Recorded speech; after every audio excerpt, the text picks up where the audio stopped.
Good evening. It's just gone past 30. I think we should get started.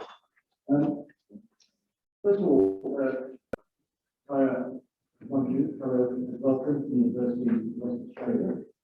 My name is Shannon Sagar. I'm the director of UWA's Public Policy Institute, and I'm in addition to that a professor of political science and public policy at the University of Western. You're very welcome to the UWA campus.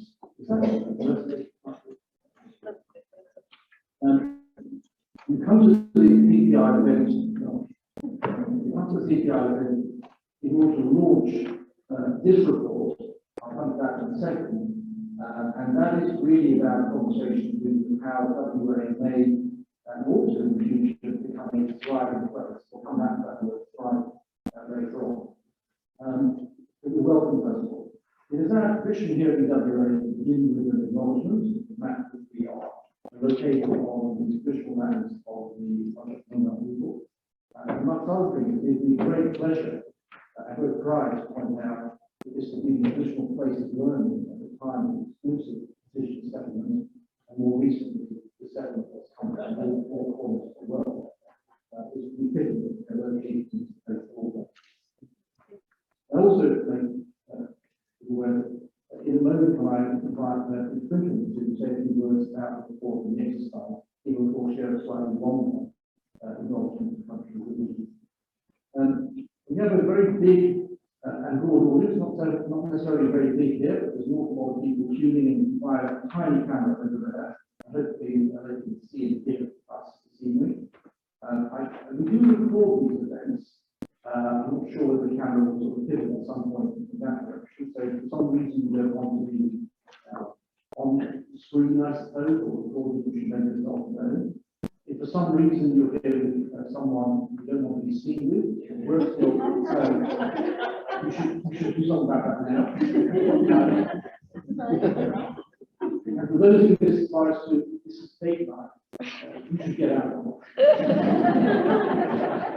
But, it's a very broad audience. I gather we've got people from metropolitan and regional WA, as far afield as Baraka, Geraldton, Albany, Albany, Australia, New South Wales, and indeed Singapore, numerous local government departments, and in fact here in WA, departments of health, affairs, transport, science, innovation, planning, lands and heritage, and transport, and a few. And last but not least, a special welcome to younger people, kids of school age, people who are here tonight, and those who are tuning in remotely. I just did one of those sort of strange things that Professor Dustin might have done this morning when I said, right? Did a sort of backwards on calculations. A fun fact, feel free to challenge. So, conservative projections using ABS data says we'll be at a stage of anywhere between 3.5 and possibly low 5-point-something millions mid-century. That's what the figures project out to. If you take a conservative estimate in that range between 3.5 and 5, let's say 4 million, using that same ABS breakdown of our demography, we learn today, right now, that in fact 40% of us in this state are under the age of 30, was higher than I thought. So if you just hold that constant, it follows that 40% of this larger state of 4 million people, at least, have yet to be born in the next 30 years, if we take ourselves to mid-century, and translate that to 1.6 million people. Now, there's lots of things you can challenge in that calculation, but the main point is that any exercise looking out to the medium long term is bound to have something to do with people who are not partners, young people. I'm not under 30, but at some stage I would have been. It's kind of useful to get that sort of long-term lens. Anyhow, moving on. The report is probably in your hands. You've probably seen it already. One of the distinctive features of all reports that the Public Policy Institute produces is that we make a real effort to combine UWO expertise with that of practitioners. It's not uncommon to see in this report and others a real sprinkling of people who run real institutions, and in fact several will be on the panel this evening. A second aspect of anything that we do at the university, any report or equivalent we put out, is that we insist that experts and practitioners lead readers and listeners and viewers with at least 2 proposals. The last thing we want is extensive analysis without any real sense of what might happen at 9 o'clock on a Monday morning.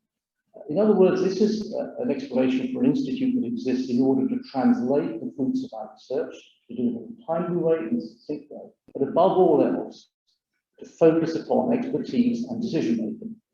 Decisions that are made at particular points, not the decisions that were made a fortnight ago, and the expertise is slightly misses that window. Anyhow, there are many lenses you can take to our report, and we'll hear your views in that of the panel later on. You can take a long-termist lens, you can take an intergenerational lens, you can take climate change, you can take drivers of change, treaty change, you can take geostrategy and regional Indo-Pacific change. All of these things sort of go into the sort of melting pot, I suppose. But ultimately, this is a report about 2 core messages. One is the capacity to get ahead of these issues. What are these drivers of change in the future? Can we do that? And second of all, can we do policy differently? We should be, in other words, we can do policy differently by finding an effective way to harness expertise and to put it in the hands of decision makers in real time. A very small outlet, for what it's worth, to take this sort of 30-year time frame, go back to 1992, the year in which I first visited Australia, for what it's worth. Of course, everything has changed, and everything has not changed in the same period of time. As you walk past the plate glass windows, you may glance down the UWA car park and notice a Tesla car being charged electronically, putting something into what looks like essentially a fuel tank of the past. No doubt we convene in 20 or 30 years from now, there will be equivalent things that we cannot imagine at that time. All these things go into the mix, and ultimately our purpose this evening is to have a discussion around a few overarching threads that have gone into this report. We have people who will be talking about place, in particular the fact that we are, depending on your point of view or your angle, located in the southeast corner of the Indian Ocean, or the southwest corner of Australia, or the very southern bit of Southeast Asia. It all depends on where you start from. We'll also be looking at issues of prosperity. I say that in the state that it's got phenomenal aggregate levels of prosperity, to say nothing about distribution. And that may be sort of a bit of a wake-up call as to how the state would carry on in the prosperous future. And we'll also be looking at the people of WA. Even a quick glance around the state and the city will tell you that people of the state are changing and changing very rapidly. So it'd be worthwhile thinking about what the place and people look like in the future. I could go on, let me not. Let me pause now at this stage and introduce to you Professor Peter Clinton, who in a sense doesn't need an introduction. You'll know him as the Chief Scientist of WA. He's going to talk a little bit about the report and the role of the report in a moment. As the Chief Scientist, he has many responsibilities. They range from science and innovation, looking at broadening the economy through science, looking at science industries, and lastly acting as a science ambassador in the Indian Ocean region. But I really invite you to look at a bit of testimony he gave to the WA Parliament on Health and Education in August 21. Just Google it, Clinton Health and Education Committee, August 21.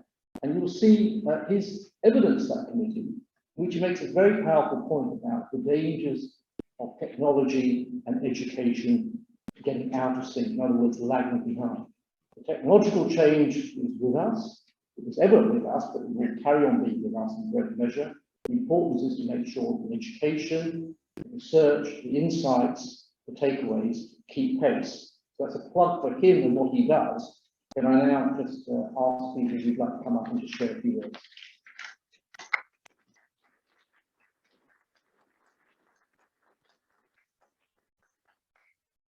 Thank you so much for that very generous introduction. Can I start off by acknowledging the traditional owners of this land? So, Kai Mudich for the moment, Kai Mudich for yoga, Kai Nonakot. Hello to the big important men, hello to the big important women, hello everybody. Nija Wajak, Nunga Buja, Nan Carriage, Nuna, Pretty Nana, Pretty Yoga, Kuru Kuru, Waya. This is the land of the Noongar people, particularly the Wajak clan. There are 14 clans in the Noongar nation. This is the land of the Wajak clan. I acknowledge their elders, past and present.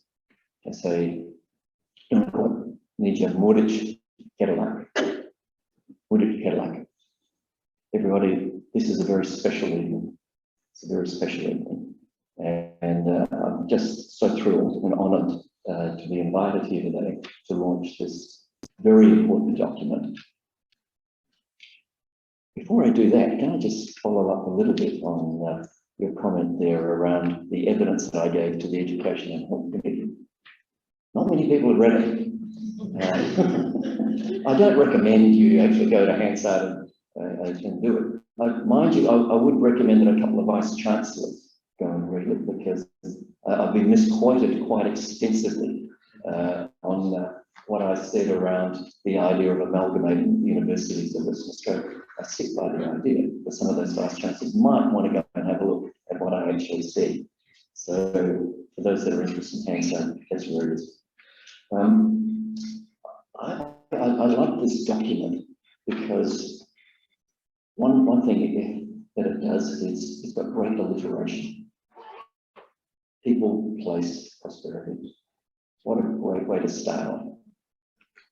I love it because it's got a vision that goes out to 2050. We're looking over the horizon, and I think we don't do that often enough.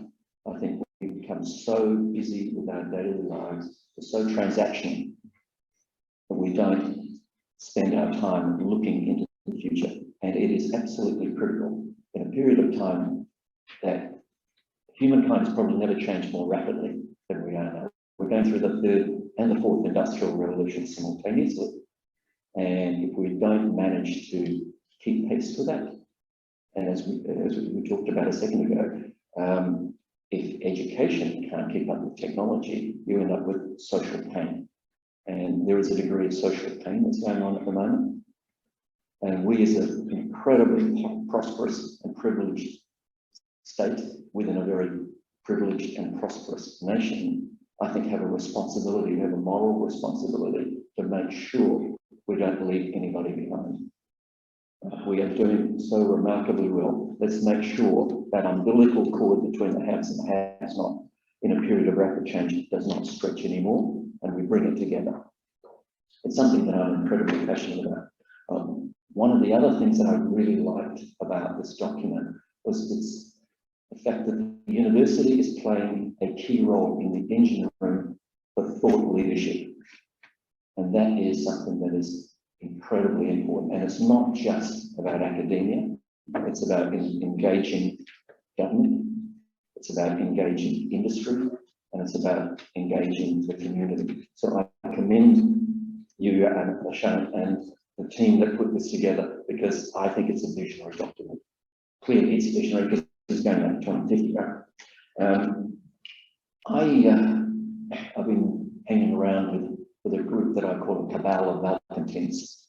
A group of people over the last 2 years have been frustrated by the pace of change and have felt we wanted to accelerate WA to change that notion that WA is a place where. So let me just share with you a couple of my thoughts and why it resonates with so much of what appears in this particular document. So this group we call WA plus, W is a great place, plus what else could it be? And I think this document is in sync with some of the thinking that my cabal of malcontents have been putting together. We were bold enough to go to 2029 because it's the bicentennial of settlement here in Western Australia. And this area here, by the way, the only part of WA that was actually ceded by the Wajak people to the settlers. UWA is the only area where the Noongar people tell me that happened. So what do we want our society to look like in 2029, going out to 2050, let's say? We felt we wanted it to be creative, cohesive, clever, courageous, compassionate, curious, and confident. Just a little bit of alliteration as well. You can see why I like the people, place, and prosperity angle. So that's what we'd love to see about our society. Well, how do you get there? And we identified 7 key areas in Western Australia where we have distinct comparative advantages, and how do you turn those into competitive advantages? And just to summarize, the ones around our incredible mineral resources, our energy resources, the application of high technology that we do not celebrate, that we do not have a clear narrative around, about the smart, sophisticated stuff that we do in the state. Our education sector is really strong, but could be even better. We have huge potential in the health and life sciences. We've got a fabulous Indigenous culture that goes back 60 to 65,000 years in which we could build. And one of the seminal moments, I think, Western Australia was the introduction of legislation that recognised the Noongar people of Western Australia. I think that was a key moment because it's the closest thing we have in Australia to a treaty that I can see. And finally, we've got this incredible lifestyle here in Western Australia. If you take all of those, and it's not that hard to imagine how you could turn those into something that was even better, that would underpin a curious, confident, cohesive, compassionate society. The challenge for all of us is to take these ideas and to implement them. It's what I call eye to eye. Ideas are cheap. How do you actually spend the time and actually invest a lot of energy in making sure that some of these ideas get translated into practical outcomes? So I love the document. The next challenge for all of us is to say, how can we implement them? So on that note, I'll stop prattling on. It has been an absolute pleasure for me to read the document. I think the contributions are superb. I really enjoyed them. They were forward-thinking, they were exploratory, they were taking us into areas that sometimes, well, where did that come from? But here's a moment we have in front of us. Western Australia, I think, is at a real pivot point where we can grasp the opportunities in front of us and absolutely take off, and future generations will look back on us and go, wow, that was really good. Right. You seize the moment, seize the day, up in AM, and off we went. If we don't do that, I shudder to think what future generations will say, well, you had a great opportunity, but WTF. You know, so who's that fossil? Who's that fossil? That's what it means, right? How could you manage to mismanage that? So this is our moment. I really believe this is our moment to take off and to provide a wonderful beacon, not just for us locally, but nationally and then internationally. This document will be one of the seminal pieces of that transformation for Western Australia. So I congratulate the authors, the people that put it together, and it's my privilege and pleasure to formally launch WA 2050, People, Place, Prosperity. Thank you.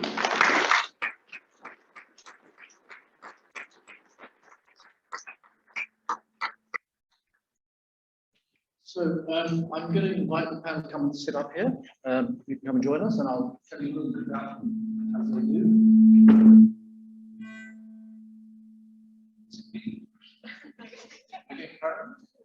Does that mean you switched on? I just carry on humming the word. So how do you take a report?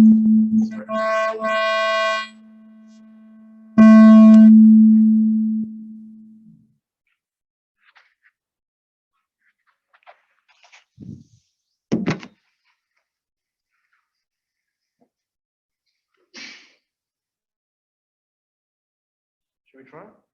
So can you hear me through the microphone? I think you can't actually. My impression. You can. Excellent. Okay. So how do you take a report such as this with 40 plus experts and practitioners and make it into a sort of digestible, coherent conversation? I know we involved the following 4 panelists. If you want to come and join us. No pressure then, panelists. So as they're coming up, can I just introduce, just take seats. In fact, sitting to my immediate left, to the right, as you look at her, is Sasonki Mrs. Mang, sorry. She's Chief Storyteller at the Centre for Stories. She's widely published in the Sydney Morning Herald, the Guardian newspaper, and the New York Times. She's a broadcaster and regularly appears on the Drum and Q&A. She's also a holder of fellowships that have taken her to Aspen, Bellagio, and New Haven, which is Yale University. And she has a background in pedigree is either South African, Zambian, Australian, or Zambian, South African, Australian, depending on how you count. But Sasonki, I gather, has been here for less than a decade, is that right? Yeah. So she is, like me, a relative newcomer to these shores, I would say. And sitting to my right, and your left as you look at us, is Chris Rodwell. Chris's day job is CEO of the Chamber of Commerce and Industry here in WA. By trade, I think he could be described as an economic diplomat. He spent time with trade, investment, innovation, education. All of these things are both, I guess, fascinating to him, but also practically important. He was, in a slightly earlier incarnation, Australia's Trade Commissioner to Mexico and the Americas. And all of this leads him to a wide array of perspectives that allow him to focus upon the future of business and what may be standing in the way here in WA. Sat to my far left, Rebecca in the red.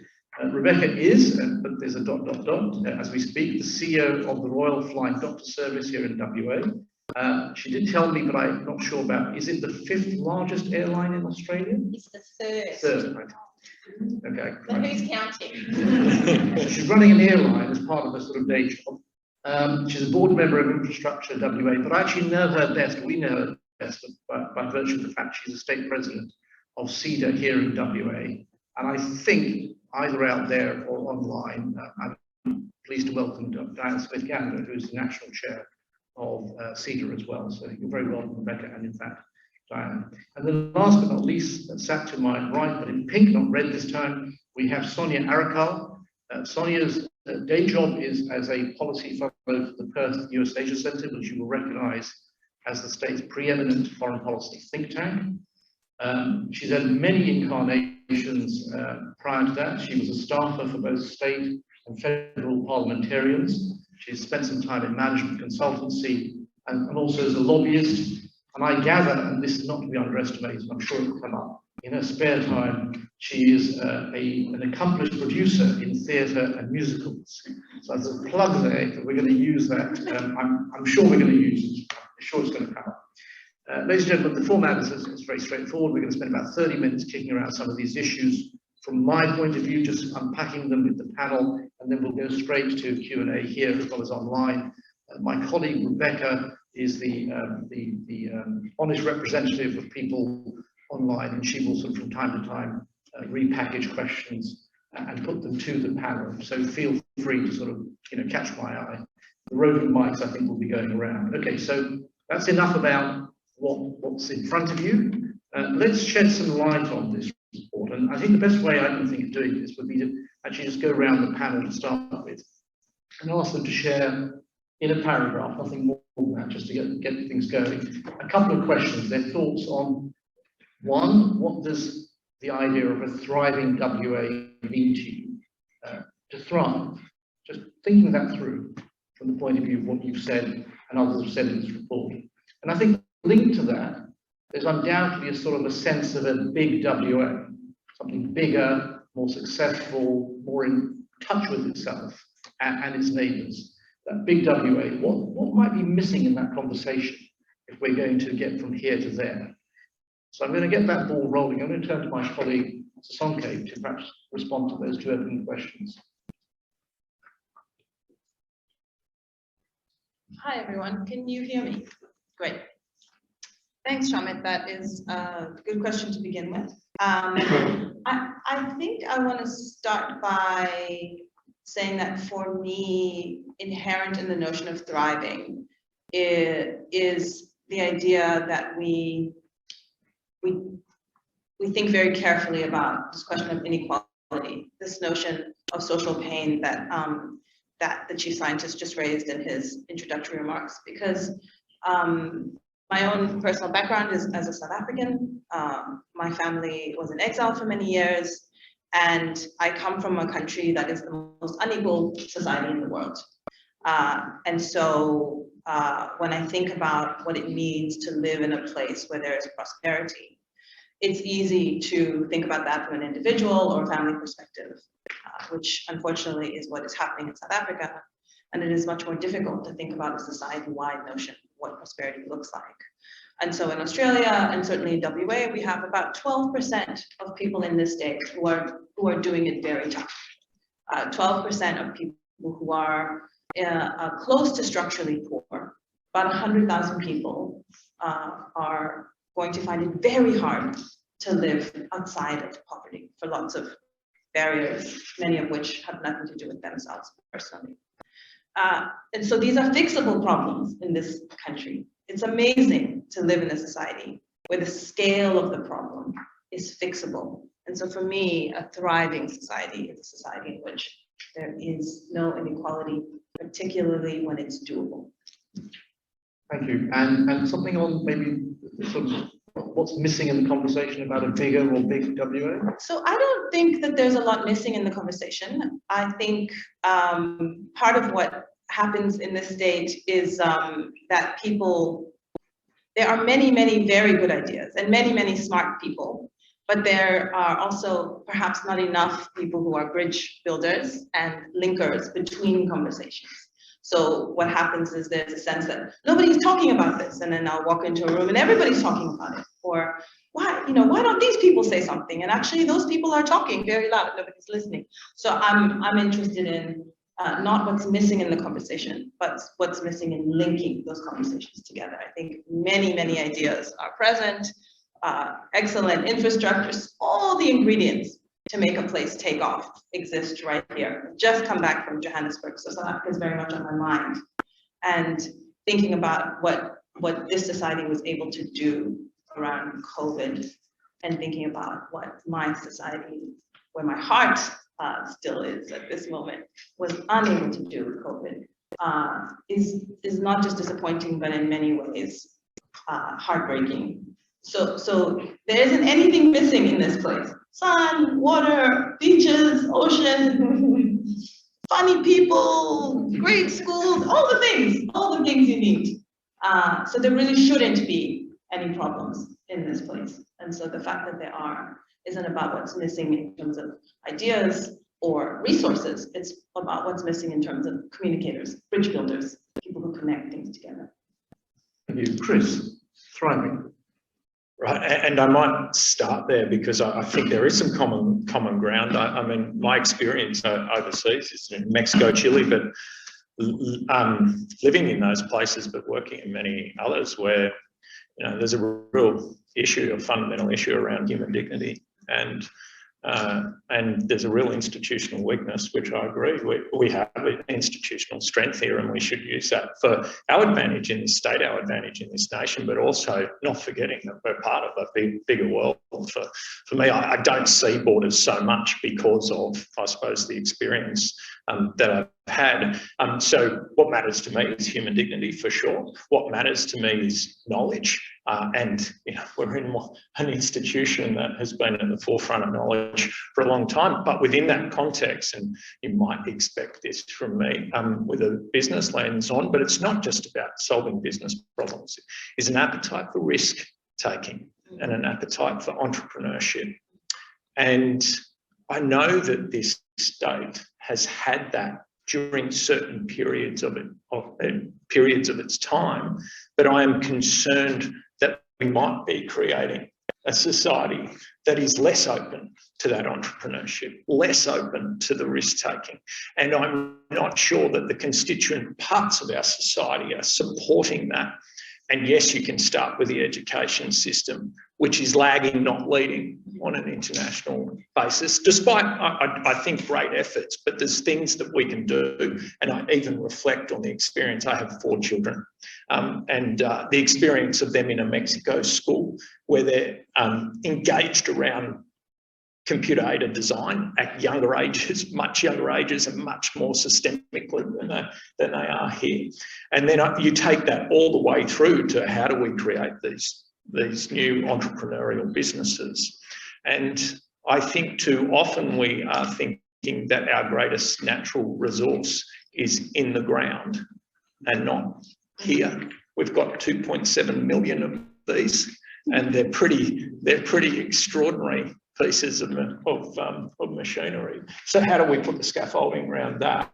And one of the recommendations that I put forward around that, which we can talk about later, is a regulatory sandbox. It's giving people a bit more freedom to play and develop new ideas that solve economic problems, solve societal problems. Thanks, Chris. We're going to come back to that, okay? Rebecca, share your thoughts. Thanks, Chairman. And picking up on the earlier comments, a thriving society pivots around the opportunity to participate is, I think, what we're all talking about. And to be able to be here tonight is such an incredible space, particularly after the experiences of the last few years. You know, we've taken for granted this ability to come together, to converse, to share ideas. CEDA is a great representation of that, the discussion, the opportunity to hear from different views, to be able to really formulate. We know we're at our best when we have a diversity of ideas at the table, when we actually have different voices with different experiences coming together to really solve the very complex of those problems that we're facing. And certainly for me, I lead an incredible team, and it's been asked of me occasionally when I came into role to run a flying doctor service. You know, you're not a doctor, and I have to say no. You have to be a nurse, and I say no. And they say, oh my gosh, can you fly a plane? And I still have to say no. Can you fix the plane? No. You know, what is it that you can do? And I think that it's a really important analogy that I have extraordinary people around me who are expert in all of those areas that bring that diversity of views. And as a team, we're at our very best when we're leveraging that strength, that participation at the table. And I think that sense of thriving, if I can pick up on, is today, and it's so important to continue to tell those stories that we've shared. You know, I represent an organisation that is quintessentially Australian. We don't send a band-aid to help someone, a mate, on the worst day of their lives. We send a plane in the most improbable of circumstances, in some of the most challenging places anywhere in the world. And we've been doing that for nearly 94 years. And to pick up on Chris's point around that courage, that risk appetite, you know, we are extraordinary, and we need to remind ourselves of the things that we have embraced, the solutions that we have delivered, and continue to inspire each other to do that. Okay, we're going to come back to that. A lot of people would say it's quite a risk-averse place. So let's come back to that. Sonia, your reaction to thriving and a kind of big WA? I think I have a slightly selfish answer to what thriving in WA looks like to me, and that shop's open past 5:30. Yeah, I mean, it's a joke, but I think maybe the more interesting point behind that is how do we make sure WA is a place where all the brilliant minds don't leave, whether it's Tame Impala or Heath Ledger or our brilliant scientists and business people that have to seek opportunities elsewhere, that aren't leaving for whatever reason, whether it's because shops close at 5:30 or because the industry or opportunity for their personal growth and our community's growth means that they leave. I think that's a really important part of what a thriving WA looks like to me. It's about how do we prevent the WA brain drain. I also would like to kind of pick up on Sisonke's point about, you know, wow, how well we have done as a state out of COVID, and even how well we have done as a state out of the resources sector. And so for me, when I think about what a thriving WA looks like, it's about how do we turn these natural advantages, whether that's our resources sector, our isolation, the way we handled COVID, to unnatural advantages. So how do we go from the resources sector to hydrogen? How do we capitalize on our isolation or our physical location, not because we can, put barriers up and prevent COVID from getting here, but actually send those bridges and make those connections out across the Indian Ocean, up into the ASEAN region, and indeed across the state. And in terms of the limitations, for me, what's missing in the conversation really resonated with me, Chris, your comments around this lack of an appetite for experimentation, despite having all these natural advantages. And that's what's stopping us from getting to the unnatural advantages that we've all talked about, we saw up on that slide. I think the other limitation is in our mentality is the realization that the forces that shaped us in the past, or the countries where we had our major trading relationships in the past, may not be the playbook or the blueprint for our future. And that's a very difficult thing for Western Australian policymakers to shape from, because we are, I guess, informed by the lessons from the past, but we shouldn't be limited by those frameworks and outlooks. And I think it's very important for Western Australian policymakers to really realise that global trends have changed. There are new types of uncertainty, new types of threats, and that means we need new kinds of policy making in WA. Okay, so while I've got you on that spot, as it were, let me just ask the first question I had in mind for you. Can you just maybe share with the audience your sort of sketch of the important trends and patterns that are taking place in this region? And you can define any version of the region that you want. What should you be keeping your eye on, dear audience, in terms of the trends just out there for Perth, WA? Shamit, you talked about demography and Western Australia's own demography and how we have 40% of young people. I think that's important, not just when we look internally, but also how we look to our Indo-Pacific region. So we know that the Indian Ocean Rim region will be home to almost half of the world's population. That's a huge force that should be shaping our thinking. Climate vulnerability. I read a report that said that the Indian Ocean is actually warming at a higher rate than other oceans around the world. And this has implications for all those people we just talked about living in the Indian Ocean and Indo-Pacific region. Finally, energy security. So currently the Indian Ocean area, which is where the focus of my paper in the report is home to about over 50% of the world's seaborne oil. So that means it's strategically really important. But as decarbonisation happens, the strategic importance of sea lanes in the Indian Ocean region might go down, but there'll be new winners and losers from that force. And finally, the great power rivalry. Every day we hear about what's happening in the geopolitical battle between the US and China, and we are seeing that coming closer and closer to our shores. And it is a very real factor that should influence not just our domestic policy economic settings, but also our foreign policy settings. Okay, right. And I'm just going to just very quickly on that, just probe a bit, which is you must run into a lot of people who often say some of those trends feel real and some of them feel very distant.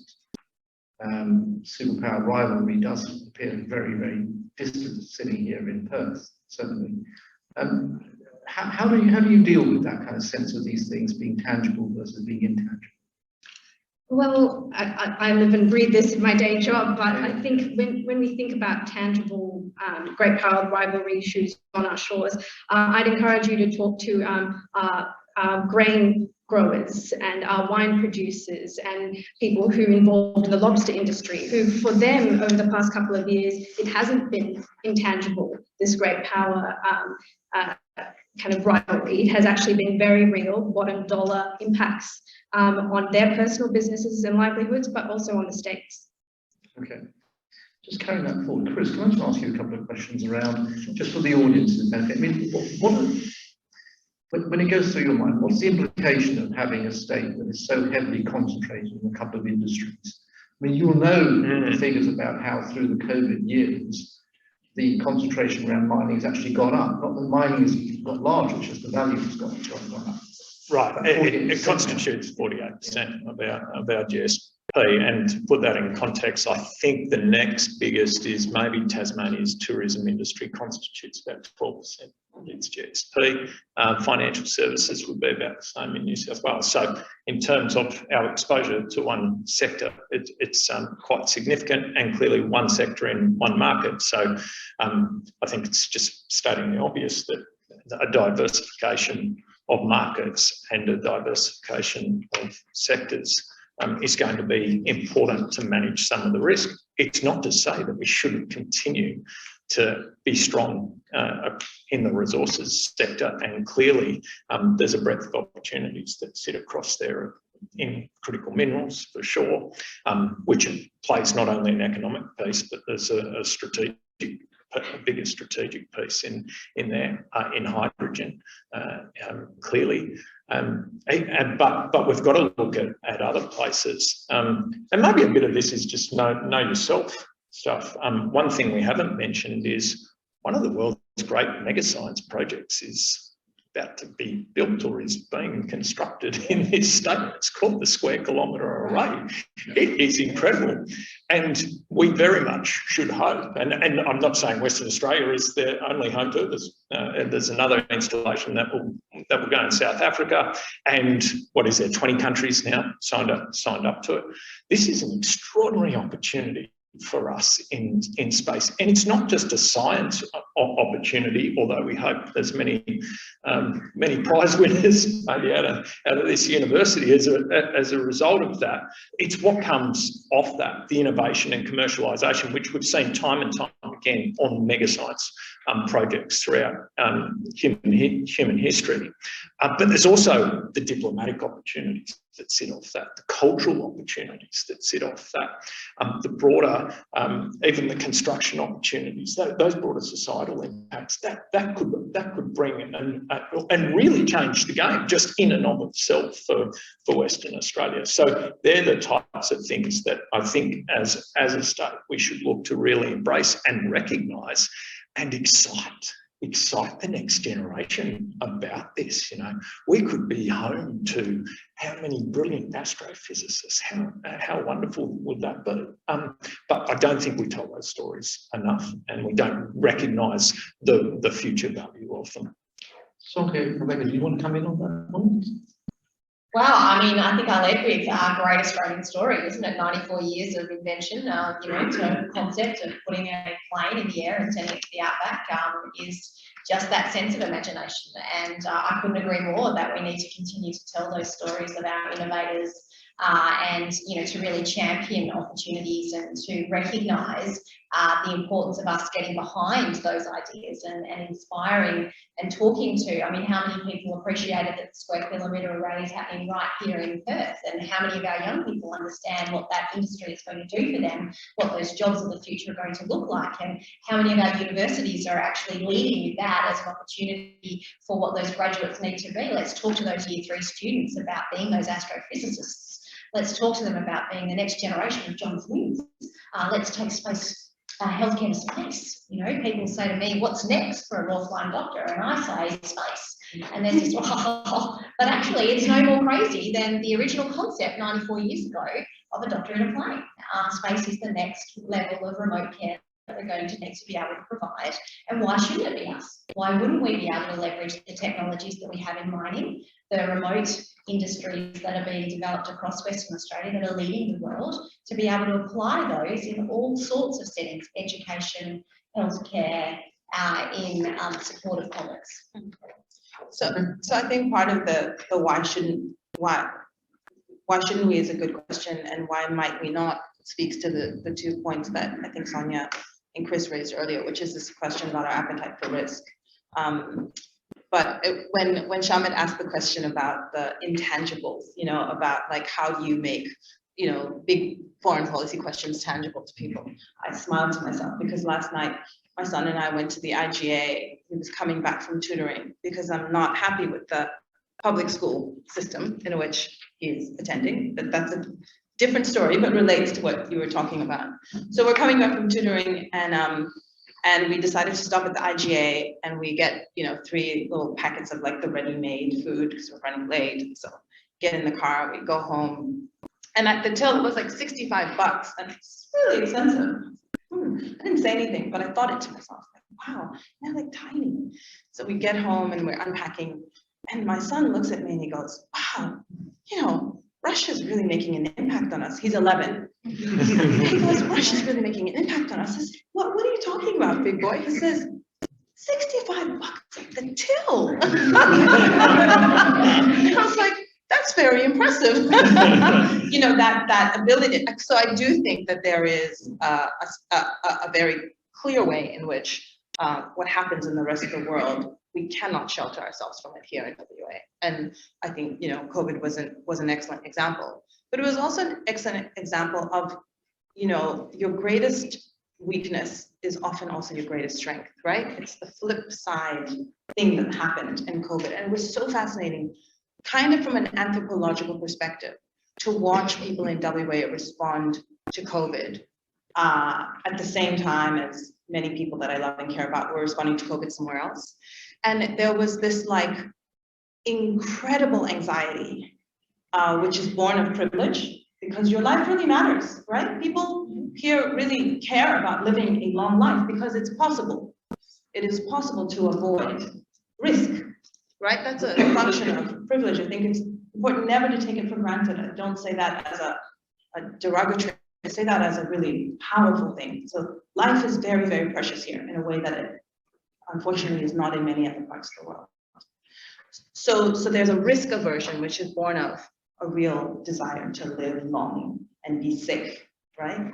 And then there was this incredible policy, pragmatism, and innovation that accompanied it, right? So you saw decision-making in real time about how to keep people safe. So out of the desire to avoid risk, you got some really interesting innovation. And I think that's like a really good example of what Sonia's talking about when she talks about this idea of using natural advantage, turning an natural advantage into an unnatural advantage, like how you really leverage. And so it just feels like it's been an incredible thing to watch how this place uses something that can be a real criticism. In ordinary times, I'm the first person to complain about how risk averse people are in this place and what it means to live in it, which means that things close at a certain time.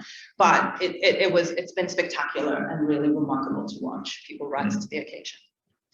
Okay, I'm going to start talking about some of the specifics of what you had to say in this report. This has been fascinating. We could go on. Let's pivot to some of the things that have been proposed.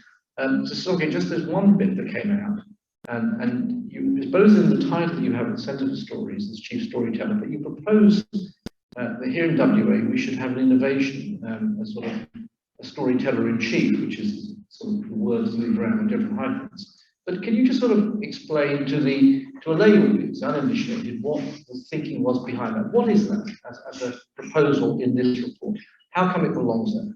Sure. So my title at the Centre for Stories is Head of Storytelling, not Chief Storyteller, but I might steal that because I think it's a great idea. But really, a chief, I think to think about the state as having a storyteller in chief is much like the chief scientist. It's this idea that you do need people who are able to play this role of weaving and stitching and thinking about everybody. So whose job is it, who's not a political figure, to think about and care for and be interested in everybody, and then to think about how they relate to one another. So in a place where there's so much prosperity, one of the things that you can then begin to do is take social cohesion much more seriously, and then to turn it not just from a piece of jargon, an academic concept, but really to think about ties of affect. If we are connected to one another, not familially, but because we recognize that we can rise together, because we recognize that there is a shared and joint vision about where we're going, because we recognize that, with global warming and climate change, affective relationships are going to be more important than ever. Because when you are in survival mode, the way we haven't been for very long, right, for a very long time, when you are in survival mode, as Cape Town was a few years ago, and we were approaching day 0 of no water, then you have two choices. People fight, or people come together and figure out how to cooperate. And there were some fantastic stories about cooperation that happened in Cape Town, people going to streams and having, a proper system of how you share that resource. But there were also very terrible stories about conflict, right? So in the coming, if we are going to be ready for a coming time of leanness and difficulty, which I think we have to recognize we may have to, then those people who connect us, that person who is thinking about our story, our shared story, a historian, someone who's trained, or maybe someone who's not, but who is respected and recognized, a kind of elder or an elder-like type of figure, who can be young. That kind of person, I think, plays a very crucial role at a state level, advising government, playing a role in being part of policy conversations, but also able to walk in community with respect and with leadership.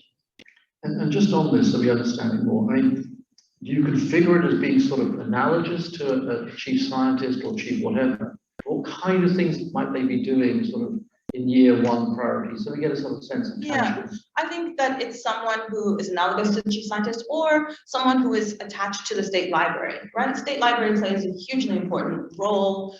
This is a place of archive. It's a place where so much information resides, but also doesn't necessarily get out enough. So it might be somebody who becomes an ambassador for that institution and for those institutions around the state. So I think that they would be attached to a living institution that exists, and that they would play a role of advising and guiding senior leaders, but also walking in community. So year 1 would very much look like setting up a distinct institutional relationship with, I think, State Library feels like the place where it best resides. Okay, we'll come back to it. Rebecca, so you've been running the Royal Flying Doctor Service for several years now. I mean, the obvious question one would ask you, which is, what has that experience taught you about how you bring about greater connectivity in this vast state in general, regardless of people's need for doctors? I think if I could share a couple of pieces talking to that sense of storyteller as well. And, I've been sharing that, our own story, that of a flying doctor and that propensity for our community to look after each other, right? That what the mission is all about is being able to provide help in the most challenging of circumstances. And today, and most of us have a very clever technical device with us, an iPhone, an iPad. We can sit and text to each other as we're talking. Often I'll see my kids text to each other rather than talk. And we've got this global connectivity as well, where we can have a WhatsApp group with our friends overseas or FaceTime and in real time. It's quite extraordinary. Yet I think we're missing this sense of actually what it means to be human and to be connected to each other. And that's what that story is so important about. What I often find, particularly for our service, is it's that connection back to community. Oh, this is what it's all about. This is why we do this. We're here to help each other. And here's a tangible way in which we are able to facilitate that. So we can't have a tertiary hospital in every single part of our great state. There's 2.5 million square kilometres of Western Australia, which we're incredibly proud of that. And there's only about 2.5 million of us. It's about a person per square kilometre, isn't that kind of cool? Which talks to the very great strength of that distance. But at the same time, it needs us to be smarter around the way in which we use those resources and how we leverage those resources. And concepts like a flying doctor really show that propensity to be able to bring a hospital to the person and then the person back to that hospital. So what we're going to be able to see is the acceleration of technology. What it's done in the past 10 years is extraordinary. What it's going to do in the next 2 is even more incredible. I'm asked, what is the biggest challenge for your organisation? And I say our ability to adapt to the rate of change, to actually be able to put on the ground the capability of the technologies that are in place for us today, to embrace them and to accelerate them, and to be able to really leverage the strength that that brings. And I think that's the next stage for us as a community as well, is to really look at how we build those foundations, to be able to embrace what technology will deliver. We saw that in COVID. People with disabilities have been telling us for centuries, you can work from home, people. Who knew? Turns out that's a real thing. And we shouldn't be going back on that. We should use these learnings to really accelerate those. Thank you. So Chris, there's one specific that came out of yours that you mentioned already. It's jargon. It's called a regulatory sandpit. Tell us what that is about and what's the thinking behind it. Right. And you know, you would expect in my role that a lot of it is consumed with looking at tax and regulatory issues to try and remove impediments. And I sit on Streamline WA that tries to streamline some of the approvals processes. And the one feature of regulation, especially if you're a smaller business, is that it's sapping capital, it's sapping resource, it's sapping time, it's sapping patience. So regulatory sandbox is kind of what it says on the cover, because the sandbox is the place you play. And if you think of your old kindergarten sandbox with the wood around it, it's got parameters around where you can play and how you can play. And the parameters are set by a government regulator that allows you to do proof of concept trials so that you can try and stand up something that's new, recognising that it may not fit within existing regulatory or legislative requirements. And it's not that new a concept, probably been around for a decade. In fact, the first time I really came face to face with it was when I was in Mexico, because ASIC was over there talking to the finance regulators around how they regulate for fintech. And it's been used all around the world in multiple countries for developing fintech, and clearly in this one, originally brought into play in 2016 with some additional work done by ASIC and some new rules set in 2020. Because just because you finish in the sandpit doesn't necessarily mean you go out into broader society.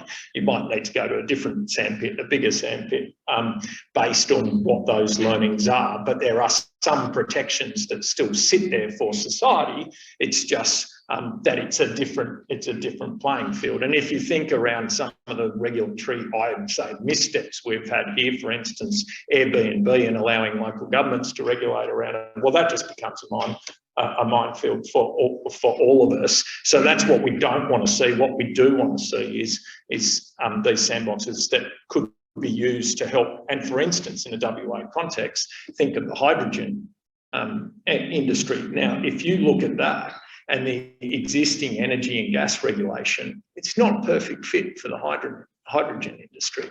So if we take a sandbox approach, and I won't pretend to be any font of or wisdom on how those industries are regulated, there is definitely an opportunity that might sit there for us. If we think around health services in the UK, really around care quality, they're using digital triage, they're using AI in terms of supporting health services, so it can be used in many different ways. There is sparse use of it in Australia, and I think a real opportunity for us in this state to forge ahead with looking at where are the potential applications, so we can go about diversifying our economy and creating a more sustainable one at the same time.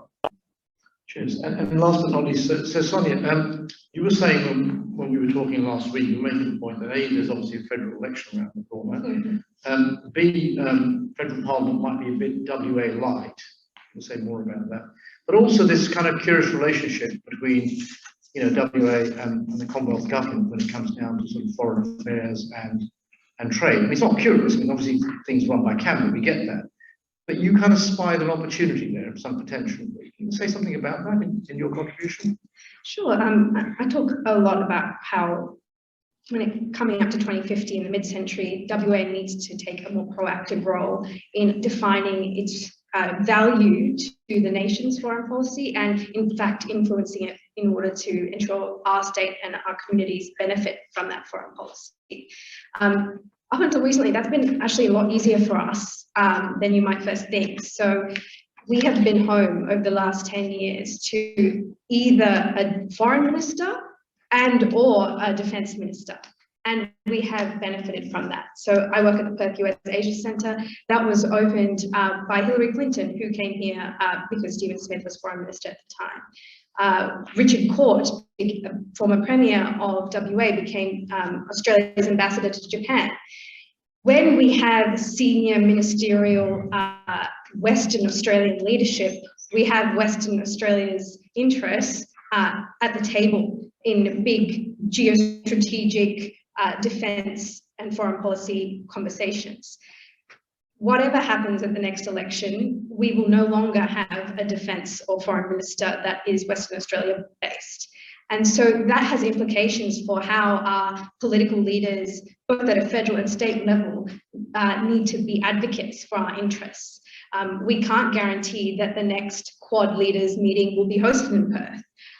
The next foreign policy think tank is not going to come to Broome unless someone's advocating for it. So we need to be thinking much more proactively than we have in the past, because that ministerial representation from Western Australia is not there as it was previously.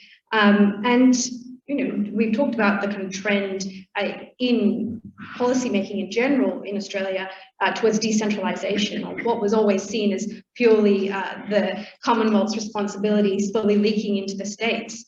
I don't think state leaders have ever been more recognisable than during the COVID era. And that too has implications for the persuasiveness of state perspectives on Australian foreign policy. And I, of course, in my recommendations, talk about Perth and how it's our Indian Ocean capital. And we need to add a meat to that statement by really positioning ourselves as a regional engagement hub for those different threats that we talked about, whether it's energy security or climate change. We need to be the jumping off point for engagement with the literal African countries, South Asia, and ASEAN. And so we are really geographically uniquely placed, but we don't have those same advocates for us in Canberra. And so we need to be taking proactive steps to put forward a uniquely Western Australian viewpoint. Okay, we're going to come back to that in a second. So as I said, we're going to spend 30 minutes on this and 30 minutes on Q&A, so I think we're on time. Never mind high technology, someone should buy a $2 battery for the university's clock. I'm happy to have a whip around if you're free. But in fact it is 6:25, which is what it should be at this moment. Okay, so we've got some questions, roving mics. The woman right behind you, Rebecca, is going to go first. Okay, and the other mic is where in the room, by the way? It's at the back, and then the lady right in front of you is going to be the second question. And then we'll take intermingling that, we'll have some online questions. Off you go, and if it's someone in particular, say so. Thank you, everyone. Thanks, great panel. My name is Kate Brooks, and I'm actually an astrophysicist.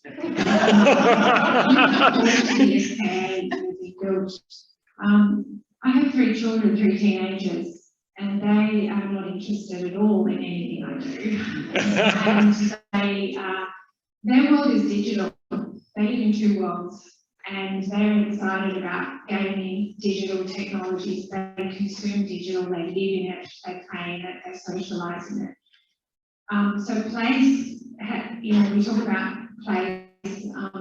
How are you planning to have a place that is digital?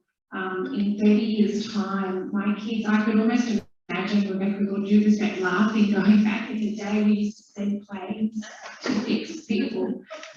What is that digital vision, and how do we prepare our kids to not just consume it, but actually be contributing and participating in that digital place? Perhaps Rebecca and Chris may respond to that. Okay? Oh, great, it's nothing complicated in that one, right? Well, I think the really great way to answer that, is that our incredible children are going to create that space themselves. I think that's part of what's so exciting about the digital technology that's emerging. I laugh when someone says to me, "Can you fix the settings on the iPad?" And my kid looked at me like, "That's ridiculous. You obviously don't know how to even turn it on properly." And such is the sort of gap in that way, and the tactility. It's so intuitive for a separate generation. And I almost want to say, I don't think we should try to define that world. I think it's actually about talking to the pieces that we have, inspiring the creative and letting the sandbox have some safety boundaries, but to explore themselves, to actually create. I tell a story, and I know lots of good stories, but when our oldest was born, we were sitting playing tracks, and he was about 3, and he was just putting the tracks all around the house, and I'm like, dude, the track needs to go in a line, like circle, that's how the train goes. And he looked at me and he said, why does it need to go in a circle? And I'm thinking, it's probably got a point. You know, why does it need to go in a circle? Because that's how we've done it before, around it having to go around. But for him, it was just going to go all the way around the house. And I use that as an example to say, I don't think we should define it. I would also really encourage that it's so important to balance the world, though, because we do still live in a physical place. And we do still need to understand what it means to have this conversation together and what it means to sit around a dinner table and talk to those ideas. And virtually is great, but so is the importance of physicality of what we're doing. And I think, you know, again, I share a story as a young child. You're not allowed to do this for a myriad of appropriate reasons these days. But I'd go to work with my dad, and I would see his world and what that looks like and how he operated in that. And I think that was such a grounding to see the possibilities of what is in that space. And I'm not sure that we're doing it enough for all those reasons around staying safe and appropriate. Don't get me wrong, I'm not about to advocate everyone's coming to work, but I do think there's a balance around showing their world. And I spend a lot of time wherever I can bringing people to the Flying Doctor to show the breadth of the service, because it's when you sit present and you see the scale and the way that pieces come together that you really understand just how extraordinary it is, the work that is undertaken. Just hang on a second, something else again. Oh, I was just going to say, I think part of it is that curiosity that was on that slide at the beginning. And so there's 2 things. One is to recognize that this is in some ways a thing around which we have to listen and follow. My son is intrigued by Bitcoin and NFTs, and my instinct, of course, is like, that is just scammer stuff. Oh my God, what are you talking about? But we had a conversation about it, and he's so insistent on so many things about it. And so we agreed that next week, Wednesday, we are going to meet with a financial advisor who's going to give us some advice and talk to us about what is Bitcoin, what is it, what is cryptocurrency, what is NFT, what if you put this much money, and think about what it means for him in a very practical way, because he's like, I've got savings, I want to spend it on Bitcoin, right? And I'm like, well, you could never use the little amount of savings you've got, but to talk about it. So I think part of it is about having a conversation in which we learn from kids and in which they lead us into this, whatever the future is going to look like. So that's the one part of it. And I think the second part of it, and this is just as a parent, but the second part of it for me is like also recognizing this inequality question, because there is a digital divide. And for many, many children, place will remain primary because that is the only world in which they will be allowed to live and work, right? And so how do we make sure that that digital divide, that gap between kids who can dream and be anywhere in the world because they live virtually, and the kids who can't, that shrinks. Yeah. Chris? Yeah, I have teenage sons as well. They actually are interested in physics, so maybe. Look, I do think it's a systems issue here, and it starts with education. And we can say that this coming generation is digital native, but I've seen their cohorts in other places in the world have developed much more refined skills in a digital age than we're putting into society here. And that is a fundamental curriculum issue that needs to be stared into and will not be resolved until it is. People are coding and using computer-aided design as often as they are studying their English literature or their literacy or maths, and that just has to change. The other thing, though, I would say is then it comes to understanding and identifying the pathways for that application. And in fact, WA is not too bad there, because if you think about what runs our resources sector, the robotics, the automation, then there's some clear career pathways to really apply that skill. It's just there's probably a bit of a missing gap, and it's not one that we're not aware of. I mean, Peter and I talk about STEM stuff from time to time, and there is a strategy around it. We'd probably both argue it's not well funded enough. And there's obviously huge investments in sci-tech, etc. And I think looking at just digital without thinking multidisciplinary approach is the wrong way to look. But I would then go back to previous statements I've made about the regulatory conditions, because that really matters. If you want a gaming industry, if you want some of those industries here, we need to look at the regulation. We also need to look at the promotion of them.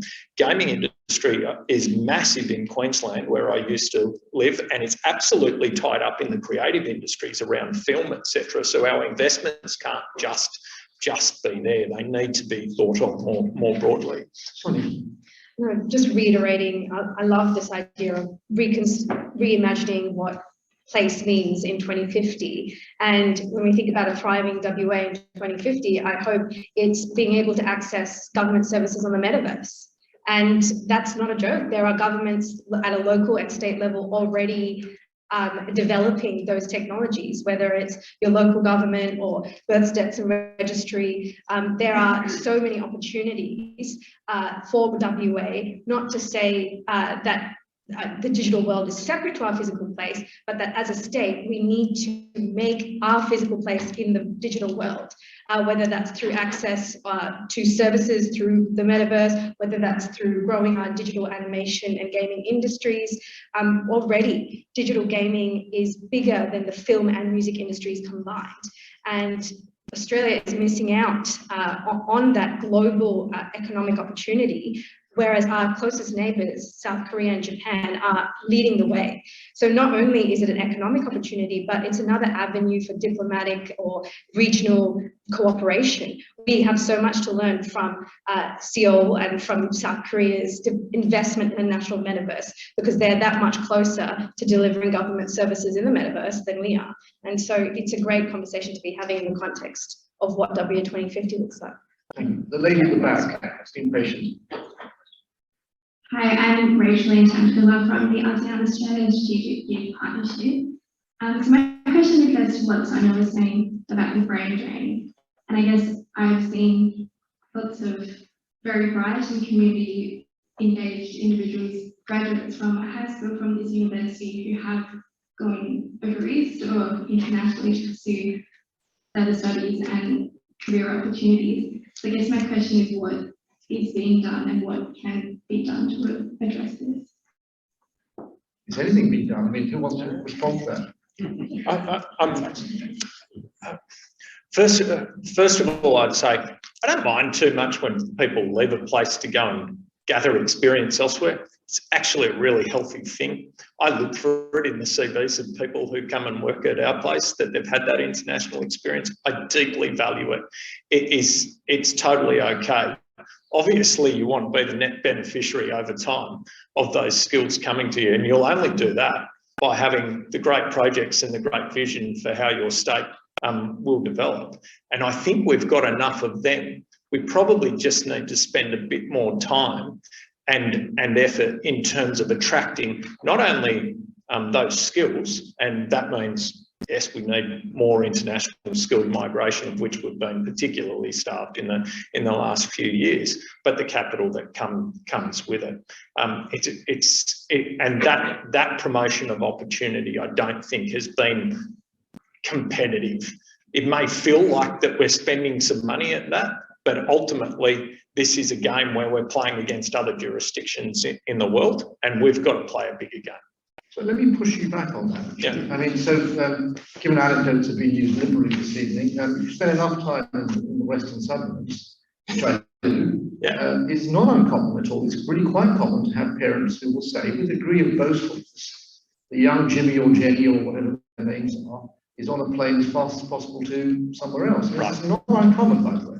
So whilst you're absolutely right, net beneficiaries over the life cycle, I mean, might we, as bold ideas, consider incentives? You know, the market is people can go where they want. We don't want to sort of run a sort of state that says, thou shalt stay here, as it were. But you can tweak these things with incentives, can't you? Can you? I'd argue the greatest incentive is a great job, a great career path. And yes, it could be spent here, but we should also value people who engage in different cultural formats, different scientific formats. This is a critical piece of learning. The great news is that we've got a lifestyle, and that's really hard to match anywhere in the world. And so, you know, our greatest hope should be they come back to create a family here, and others see the opportunities of that lifestyle matched to extraordinary, globally significant opportunities to develop their career, and then you've got it. I think that's the great incentive. I'm not sure we need to put more money into the game. Okay, Rebecca, do you want to share some questions that come in online? Yeah, we have a generalist one for anyone who wants to jump in. In charting new directions for WA, how important is leadership from the state government? Okay, well, that's a small question. But who wants a quick crack at that? Because we've been here all evening on that. Looking at Sonia, do you want to jump in on that? Yeah, very important is the short answer. And I think for Western Australian political leaders, post-COVID-19, looking at 2050, it is a different policy mindset or style of leadership that's required. We need to move out of the command and control structures of COVID-19 response to the experimentation, the bold ideas, whether it's the metaverse or a chief storyteller or hydrogen. And that's a completely different mindset and mentality that we're looking for from our state political leaders and federal representatives. Anyone else wants to jump in? I'm happy, and I can't help myself, but I have to bring up tax at some stage, because I think leadership on tax is going to be really important, not just at a state level, but at a federal level. The truth is that we have a taxation system that's old, and it's not supporting what we want for our society, and that includes a corporate tax rate that is completely uncompetitive at 30%, that absolutely needs to be brought down into a better zone. Here at a state level, we're still pushing through with stamp duty, and we haven't released the report yet, but we've done a big piece of work that looks at that from an equity point of perspective. That is damaging people in lower percentiles, and therefore you can assume therefore that it's actually damaging the prospects of women more so than it is men. So we want to talk about gender equity. Let's talk at it from a structural tax issue. Again, we've done a piece of work on disincentives for women working. The way in which we handle childcare and tax treatment of childcare is again another place that we could see leadership. Now that takes, there's also there's a national agreement in place where funding for the kinder year is directed straight into the public education system, absolutely destroying the choices of working families as to how they manage that particular year, which goes on to impact our workforce participation rate. There are a number of ways in which we can ask for leadership from the state government and the federal government when it comes to tax alone. That goes to another question online, and we can continue the first question in a second. Given WA is one of the wealthiest places on the planet, do we need a super profits tax to fix inequality? Do you think, Chris? Can I say no?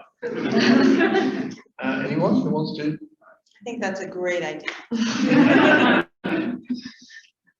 I think, bear with me, I think the facts of the matter are that there are super normal profits being made without any more risk taking for some firms. Yeah. So you might want to say. So I should probably give a bigger answer. Is that we clearly need to look at tax reform not from a single tax issue, but as a whole of system issue, which we did as a nation now over 10 years ago with the Henry Review, and which by the way wouldn't be current today. You would need to reflect because there's moves that have been made internationally around a threshold for a company tax rate, etc. We need to look at the GST. That's absolutely clear. We have one of the lowest consumption taxes across the OECD, which is meaning that, frankly, we've got the wrong balance. Now, I don't think we're going to see anyone in the lead up to a federal election make comments about a GST, but we are going to have to look at it and look at it in also respect of the debt and deficit issues that we face nationally. Question here. Yeah, thank you. I was very interested at the beginning when something mentioned about about bridge builders and linkers, and about how storytelling is a connection. But with all of these topics, how do we bridge these gaps? How do we do the holistic thinking so that we bridge across the silos of within government departments? What are the mechanisms do we need to have, especially around climate change, for instance? How can we pull it all together and work collectively towards that one aim? That's a hard question. In some ways, what you have to rely on is that there are many people doing multiple things, and that there are some organic convergences. Like that has to be, part of the equation. But it also comes back to the question that was just asked before this, which is around leadership. You do have an unprecedented level of support for the leadership of the state right now. Like, this is a kind of historically significant moment in terms of the kind of risks that a state leadership could take. The kind of trust that people have in this leadership at this moment is significant, and I think that there is an opportunity there to not take advantage of people's trust, but to walk with people somewhere different, somewhere more visionary and imaginative, especially given the extraordinary amount of resources that are here right now. So I think part of it is leadership, that the linkers has to be those who are entrusted politically to lead us and whom we have willingly given that trust to. And part of it is that you do have a very active community network of people. I mean, the fact that all these people have shown up today, I think is at some level of indication. Australians are incredibly, like, one of the first things that hit me when we got here was Surf Life Saving Fund, like everybody is a volunteer on that, there's so many people every single weekend just like playing their part. So I think there is something about the ethos of community mindedness where that bridge building and linking is already happening. It's again that thing I was talking about how do you name it? So part of doing a story is naming the phenomenon that is already there, right? So it's there. It's about getting a group of people who are capable of saying it's there and these are the threads, and that's the work of everybody, right? It doesn't belong to one person. Okay, I'm just going to quickly slip into the question at the back. Can you be succinct, conscious of time? Thanks, Doug. I just want to make some comments and observations about risk appetite and entrepreneurship. The last 20+ years, I've worked with a diverse range of industry, peak bodies and industries. And I have to say, over that period of time, there's been an increasing intrusion into entrepreneur space and business with prescriptive regulation. And I think there's no question that regulations need to be there, but I think that the real intellectual challenge is for us to all work out how to achieve those regulatory outcomes without being prescriptive with regulation. And the problem with the regulatory mindset at the moment is I've got a hammer, everything's a nail. But there are other models. The Begovian is the current one. There's the Coasian property rights type model. Unless we find the solution to this, the increasing prescriptive regulation is killing entrepreneurship, and you're getting a transfer, what I call industry welfareism. So the idea of public funds de-risking entrepreneurship, to me, is a complete oxymoron. And it's actually the thin edge of industry warfare, where people won't consider being entrepreneurial unless they get a handout from public purse. So for me, this is a Do you want fundamental. to put a question at all? No? It's a good Okay, right. It's supposed to be a conversation. Okay, then the last one. Okay, Prashant, I'm going to try and get you both, maybe just make your questions very quickly, Prashant and Eve then, and then we will wind up. Rebecca shaking her head, I'm just going to plough ahead. Sorry. Maybe Eve first, she's on your way. Yeah, just really getting back to the social issues, essentially 12% disadvantaged. 2050, I hope we wouldn't be talking anymore about the disadvantaged First Nations people. Just wondered if there any comment around that. How we're going to achieve that? Okay. How we're going to get there? Just a reaction. That has been on my mind this entire conversation, actually. I think that the WA is in an interesting position as well because we have a far more significant population of First Nations people in this state than many other states.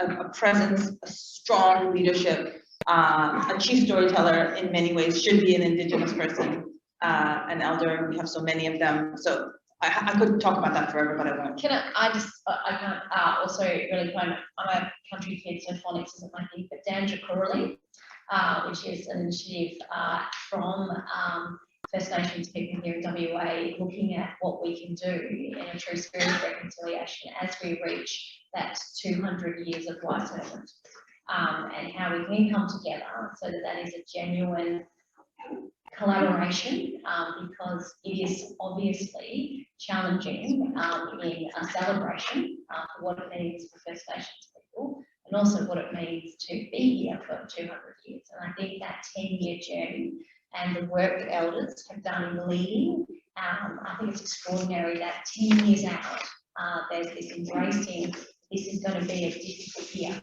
And how can we make the most of that opportunity together and we build that collaboration and that capability over a 10-year period? The Centre for Social Impact is working alongside that. And you can check it out online. It's extraordinary. Really well done. Prashant, briefly. Yes, Prashant here. Question goes back to the digital divide and also ability of digital to our economy. Last 2 years, what we have seen, our jobs and people connection, everything is working on digital. And more and more agencies and businesses are doing digital transformation projects. So we are struggling to get resources, especially fundamental resources. So if you want to have a decent economy or prosperous life, we need to have next entrepreneurs or next technical lead or someone resources trained here. 20,000 jobs are vacant for cyber security, and we are really vulnerable as well. So we need to this is what the panel thinks about that. I'm not going to get the reactions on it. It's a well-made point. I mean, 20,000 short in cybersecurity is a killer stat in itself. So thank you for that. Okay, a conversation to be had afterwards, I think, if you don't mind. I'm really short of time. I'm actually going to wind things up now because at some stage I need to land this on the deck. I'm just going to quickly thank our panelists. Of course, it's been fabulous to hear from them in this very expansive way, over and above their individual contributions. I also, while I'm on the floor, thank Rebecca and Chris in the PPI, but also the interns this evening, Chris, Brianna, and can't read my own handwriting. Gemma, thank you for my help. It happens. Quick plug, PPI will be with you again, not very long from now. In a couple of weeks, just after the federal election, we'll be meeting downtown on the 25th. It's at the State Theatre at 5:30. We've got a panel which involves former premiers, Colin and Carmen show, as I call it, plus a couple of other panelists who will be sort of dissecting the entrails of the federal election. Good luck on that, Colin. We'll be there 5:30, State Theatre, 25th of May. You're very welcome. Please come along. And then in the early part of June, on the 8th of June, at 7 o'clock in the morning, we'll be meeting in this building at a Breakfast by the Bay event that will be dealing with the issue of diversifying WA's economy through sustainable new markets, as if it was a seamless conversation. So those are two plugs for us. Can I now, before we wind up, invite my colleague Linda Savage to address you. Linda is a member of the PPI Advisory Board. She's also past WA parliamentarian, some of you will know that, and an ambassador for children and young people, working with the Office of the Commissioner for Children and Young People here at WA. Linda, the floor is yours.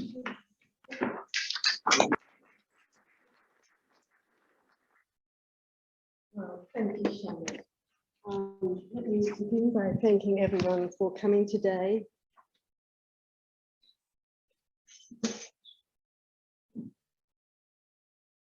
Can you hear me? Yeah.